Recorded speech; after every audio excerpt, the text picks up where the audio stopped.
Halo, assalamualaikum warahmatullahi wabarakatuh. Selamat datang kembali di Haryana Official. Mbak semuanya, gimana kabarnya ini hari? Alhamdulillah kalau mbak-mbak hari ini masih diberi kesehatan. Amin ya mbak. Sekali lagi doa terbaik dari sini. Moga-moga sampai sehat selalu di perantauan. Moga-moga dijauhkan dari mara bahaya dan sukses mbak membawa duit yang barokah. Dan kelak nanti bisa berkumpul sama keluarga tanpa halangan apapun, tanpa kekurangan apapun. Amin ya robbal alamin. Nah mbak-mbak semuanya, hari ini kita bakal membahas dua sekaligus pembahasan. Yang pertama adalah mengenai tentang masalah santet, yang dimana ada salah satu teman kita yang kerja di Hong Kong, kemudian dia cuti nih, kenal sama cowok di Indo, kemudian sama terjadinya hal santet tersebut sampai dibawa lagi kerja ke Hong Kong. Ini nggak hilang-hilang mbak. Nah, kenapa kita bahas lagi? Sekali lagi, tentu kasus seperti ini banyak ya terjadi di kalangan kita, tapi banyak iki mbak-mbak yang nggak percaya juga, tapi ada yang juga yang percaya. Nah, untuk mengangkat kasus iki, mbak-mbak boleh lo cerita melalui WA aku atau melalui email aku mengenai masalah kasus santet persantetan yang menimpa TKW Hong Kong. Silakan mbak sampean kirim cerita Anda. Nah, yang kedua kita bakal membahas mengenai kasus teman kita iki berantem sama adik suaminya. Jadi Mbak Eki nikah sama orang lokal, kemudian di situ mereka berantem. Akhirnya sampai viral nih ini berita online. Jadi silakan ditonton videonya sambil menemani malam minggu sampean Mbak. Silakan dengarkan sampai habis, ambil sisi positifnya, gua negatifnya. Oh, kita bakal membahas kasus yang pertama. Jadi Mbak namanya Mbak Eka. Beliau iki kerja di Hong Kong 6 tahun di majikan yang sama. Karena udah kerja lama, dia cuti mbak, cuti ke kampung halaman. Secara otomatis kalau kita cuti pasti kan ngomong sama teman-teman yang lain kan. Aku tanggal ini bulan ini cuti loh. Ah Mbak Eka, aku nitip boleh nggak? Kalau terlalu jauh aku nggak mau. Nitip lah Mbak Eka, nanti tiketnya kepulangan dari tempatku ke tempatmu tak bayarin. Asal kamu bawa barang-barang aku, kamu kirimkan nanti, kamu berikan ke keluargaku. Nah, akhirnya Mbak Eka setuju karena dibayarin Mbak. Sesuai kesepakatan nitip barang, kemudian sesuai dengan jadwal kepulangan, pulang nih Mbak Eka. Naik pesawat, turun. Pokoknya intinya Mbak Eka kui dititipi temennya dia yang tinggalnya di luar Jawa, Mbak Eka di Jawa. Nah dia turun nih di bandara, udah dijemput sama adik perempuannya temennya si Mbak Eka, sama tetangganya cowok juga. Nah di sana Mbak Eka ini tidur 1 hari Mbak, 1 malam. Kemudian besoknya dia pulang ke kampung halaman daerah Jawa. Tapi sebelum Mbak Eka pulang ke kampung halaman Mbak, di tempat sana dia iki kenalan sama cowok di daerah temennya itu, dan cowok itu mengutarakan isi hatinya kalau dia suka sama Mbak Eka. Nah Mbak Eka kan pengen nih kembali lagi kerja ke Hong Kong, jadi dia menolak Mbak pacaran sama si cowok itu. Masalahnya menolaknya kondisinya agak kasar. Contoh nih, aku suka sama kamu, kita bisa pacaran nggak? Tapi si Mbak Eka tuh ngomong, kamu mau pacaran sama aku? Jadi lebih kepada menghina fisiknya. Nah karena dihina fisiknya kan nggak terima ya Mbak.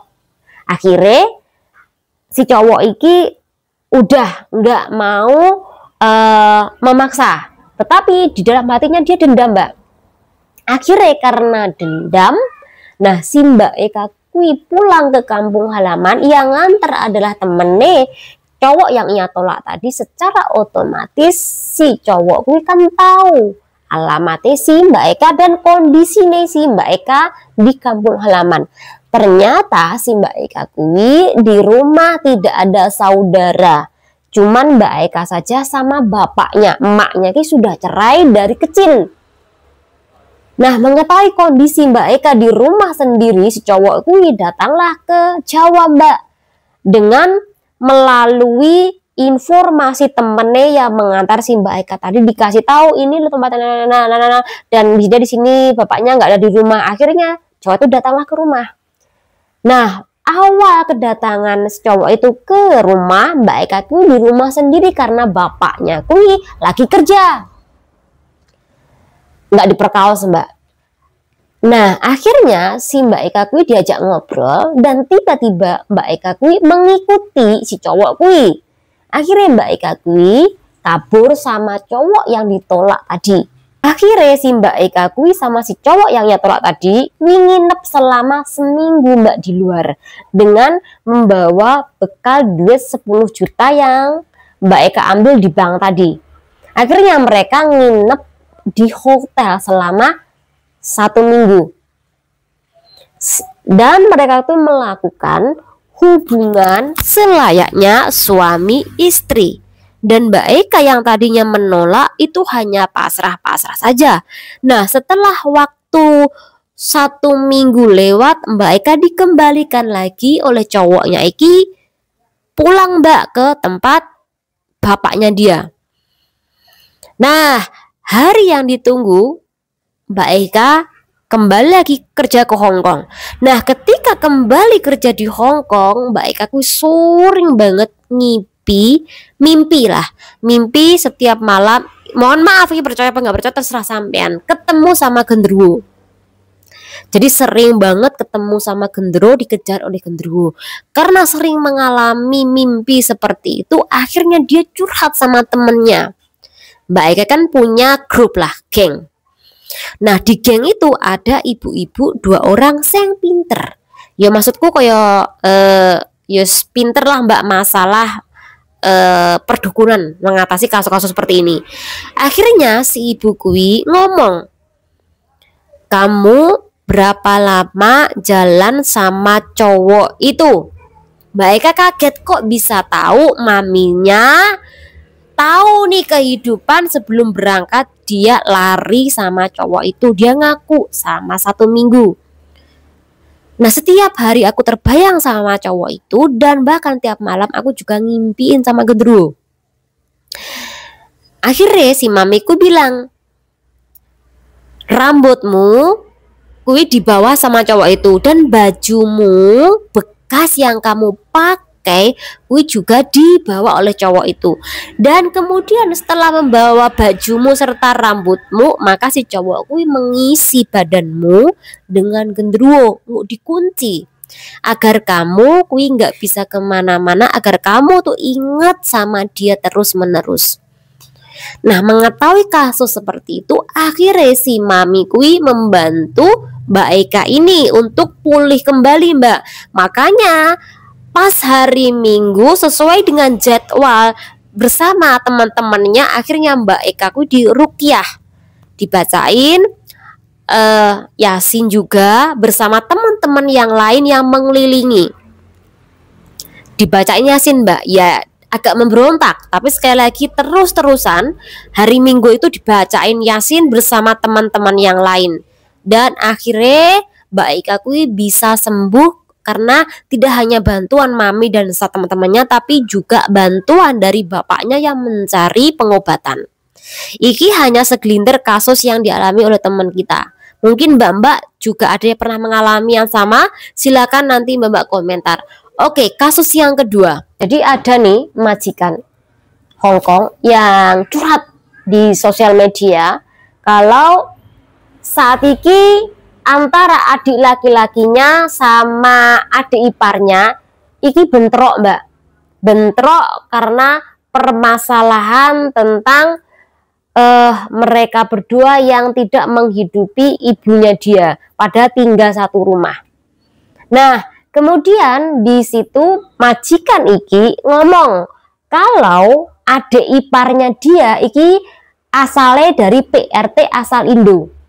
Jadi sebelum menjadi nyonya Hong Kong, Mbak iki dulu iki menjadi PRT, Mbak. Nah, kemudian ketika menjadi PRT dia memiliki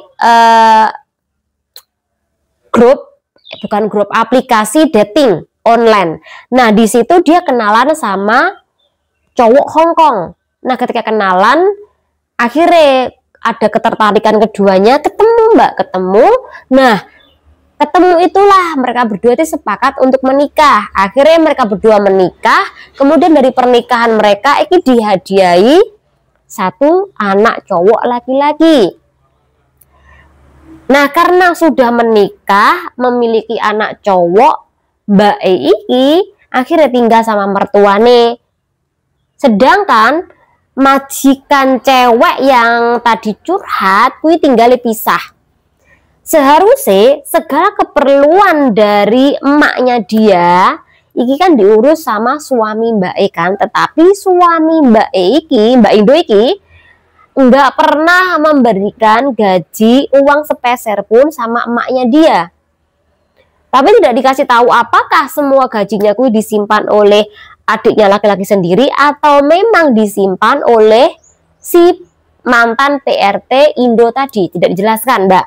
Tapi intinya majikan cewek iki mengeluhkan kalau setiap bulan aku ki yang memberi ibuku $10.000 Hongkong loh untuk keperluan dia di rumah. Sedangkan adikku itu tidak pernah memberi uang kepada ibuku. Bahkan mantan PRT itu loh nggak pernah membantu membersihkan rumah emakku.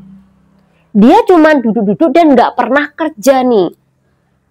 Dia cuma ngurus anaknya aja, sedangkan dia tuh nggak pernah bersih-bersih dan kadang keperluan untuk ngurusin keponakanku itu diserahkan sama emakku. Jadi majikan kui nggak terima, Mbak. Majikan cewek kui nggak terima, emaknya dia dijadikan pembantu dan mantan PRT Indo kui jadi nyonya di situ. Makanya akhir dari curhatannya dia berantem, mereka bertiga itu berantem. Yowi akhirnya nggak harmonis hubungan saudara sama suaminya Mbak Indo iki.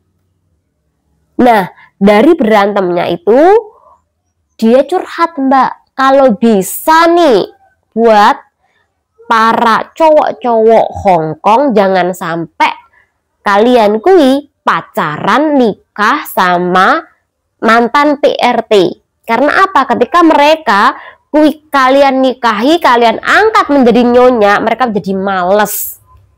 Nggak mau kerja, nggak mau bersih-bersih, nggak mau merawat mertuanya.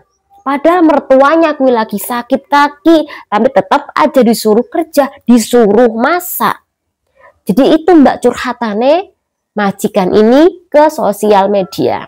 Nah, menurut pandangan sampean, dengan adanya kasus seperti ini, kira-kira Mbak Indo ki males tenan nggak sih? Karena mungkin dulu dianya jadi PRT nih, kerja cowok banget, akhirnya dia kenalan sama cowok pengen jadi nyonya, akhirnya dia males bersih-bersih, fokus saya mempercantik diri, fokus aja untuk jaga anak. Apakah sampean kui percaya dengan perilaku seperti ini atau memang enggak, teman aku enggak seperti itu, teman aku malah dijadikan babu ketika nikah sama orang Hongkong. Apa-apa dia disuruh masak, apa-apa dia disuruh bersihin tanpa dikasih uang sepeser pun sama suaminya. Malah enakan kerja jadi pembantu, dapat duit lagi. Lah itu, sudah jadi pembantu di rumah, mertuanya nggak dapat apa-apa, cuma dapat makian aja. Saya percaya nggak sih Mbak dengan kasus seperti ini? Silahkan komentar. Oke, semoga dengan pembahasan 2 kasus di atas, ini bermanfaat Mbak buat kita semuanya untuk lebih berhati-hati lagi nggih ning perantauan. Oke, saya akhirin channel ini dulu. Wassalamualaikum warahmatullahi wabarakatuh. Bye bye.